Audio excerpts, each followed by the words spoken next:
4월 12일 새벽 만나를 시작하겠습니다. 이 새벽에 주신 하나님의 말씀은 사무엘하 2장 1절로 11절에 있는 말씀입니다. 사무엘하 2장 1절로 11절에 있는 말씀 제가 봉독해 오리겠습니다. 그 후에 다윗이 여호와께 여쭈어 아뢰되 내가 유다 한 성읍으로 올라가리까? 여호와께서 이르시되 올라가라.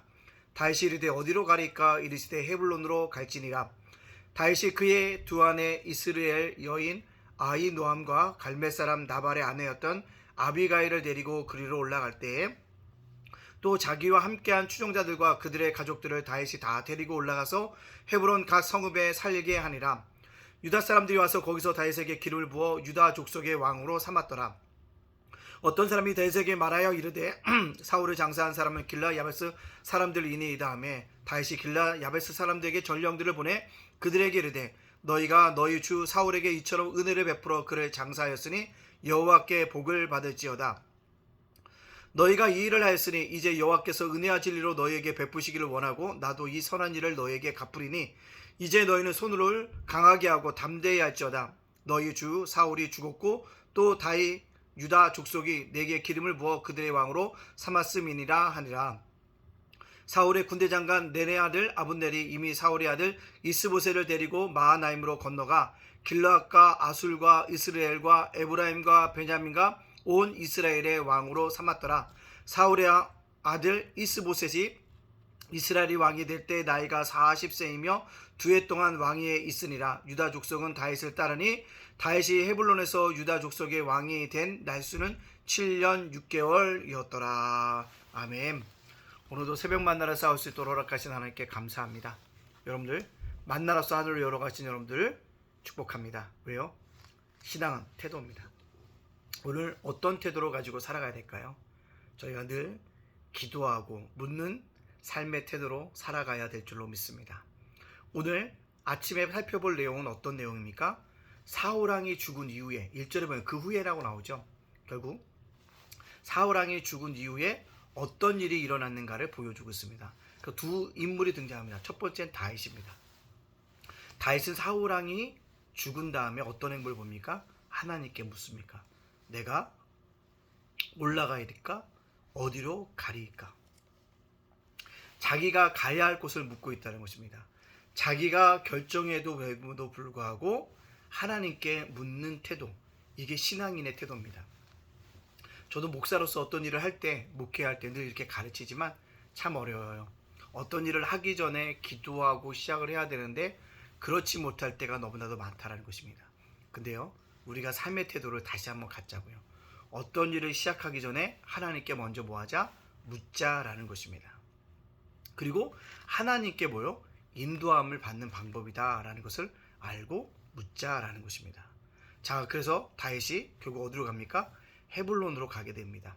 블레셋 시글락에서 어디요? 헤블론으로 이전하게 되어집니다. 갔더니요, 헤블론 사람들이 그를요 기름을 부어 유다 족속의 왕이 되게 했다라는 것입니다. 결국 하나님이 기도하는 다윗에게 유다 족속의 왕이 되어지는 은혜를 베푸셨다라는 것입니다. 그렇습니다. 이것을 바라보면서 우리가 어떤 일을 하기 전에 하나님께 반드시 묻는 기도의 태도를 가지고 살아갈 수 있는 저와 여러분이 되어지기를 간절히 소원합니다.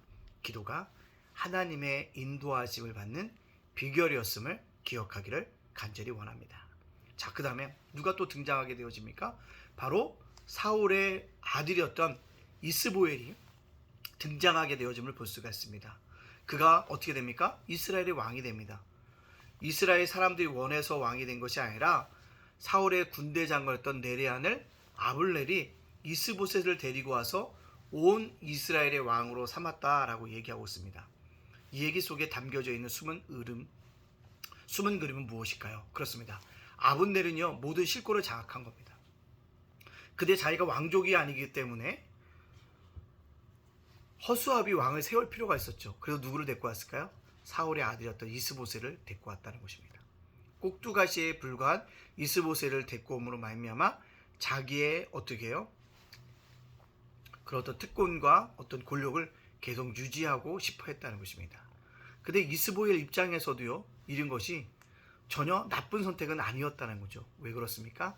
자기도 아브넬을 통해서 권력을 어느 정도 유지할 수 있고 자기가 편안한 생활을 지켜갈 수 있다고 판단했기 때문에 두 사람의 결국 이해관계가 맞닿아 떨어짐으로 말미암아 이스라엘의 왕이 되어졌다라는 것입니다. 이스라엘 사람들을 잘 다스리기 위해서 이스라엘 사람들 하나님을 앞에 잘 경배하는 백성으로 만들기 위한 것이 아니라 자신들의 권력을 위한 서로 간의 이해 관계가 설립되어짐으로 말미암아 일들을 진행했다는 것입니다. 즉 인간적인 태도가 앞장서고 있다는 것입니다. 근데 이것이 우리들의 본 모습이잖아요. 이것을 볼 때마다 이게 우린데 라는 생각을 하게 됩니다.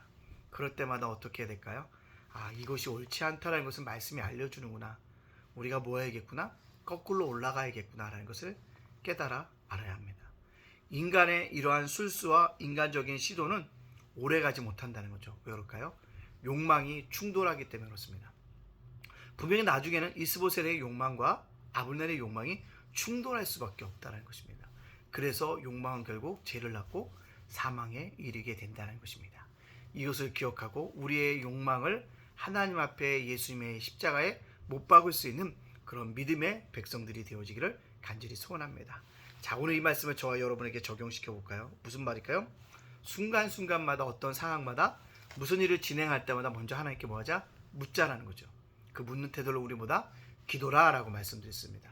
그 기도를 통해서 하나님의 인도하심을 받고 하나님의 은혜 가운데 그 길을 걸어갈 수 있는 믿음의 백성들이 되어지기를 간절히 원합니다.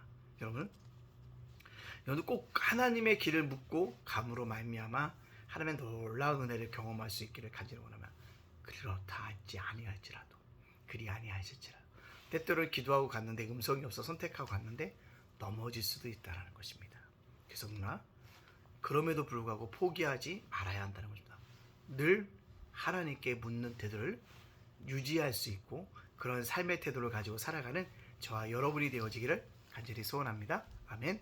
기도합니다. 사랑의 하나님 감사합니다. 어제는 아버지 봄비로 우리 온 대지를 적셔주시니 감사합니다. 오늘도 또한 하루를 주님의 은총 가운데 시작하게 하시니 감사합니다. 또한 마칠 때도 하나님의 도와주실 것을 믿고 감사함으로 나아갈 수 있도록 축복하여 주시옵소서.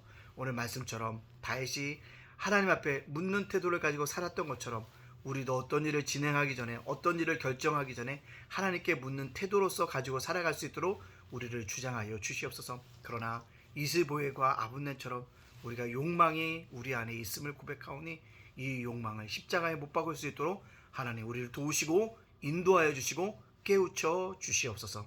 우리 예담교회 교회 본질을 회복하는 데 앞장서는 교회가 되게 해주시고 예담제가복센터와 예담자간도서관 위에 함께하여 주시옵소서. 오늘을 살아가는 우리 성도들, 자녀들, 가정과 생업과 일도와 사업장을 윤수일 목사님, 이재동 사모님에게 영주간의 강건함을 사랑하는 아들, 딸들, 예찬이, 예진이, 예은이를 지켜주시옵소서. 모든 영광을 주께 돌려오며 예수님의 이름으로 축복하며 기도합니다. 아멘.